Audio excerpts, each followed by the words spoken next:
सकाळच्या या प्रसन्न वेळी अर्थातच तुम्हाला बाहेर जाण्याची घाईही असतेच, परंतु चहाचा एक एक घोट घेता घेता तुम्ही मुंबईच्या बातम्या पाहायला विसरत नाही। पहिली महत्त्वाची आणि आनंदाची बातमी मुंबईकरांसाठी एक आनंदाची बातमी आहे। MUTP 2 प्रकल्पांतर्गत मुंबईसाठी एक नवी लोकल गाडी तयार झाली आहे। बंबार्डियन कंपनीच्या टेक्नॉलॉजीनुसार ही गाडी चेन्नईच्या रेल्वे कोच फॅक्टरीत तयार झाली। ही गाडी लवकरच मुंबईकरांच्या सेवेत दाखल होणार आहे। 8 ते 10 दिवसात ही गाडी मुंबईत पोहोचेल। त्यानंतर 2 महिने तिच्या विविध चाचण्या घेतल्या जातील। डिसेंबर ते जानेवारीमध्ये पश्चिम रेल्वेच्या ताफ्यात ही गाडी दाखल होईल।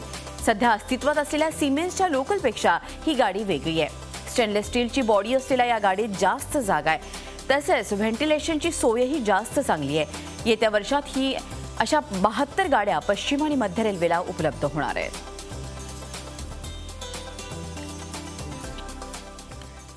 झी 24 तास एक पाऊल पुढे।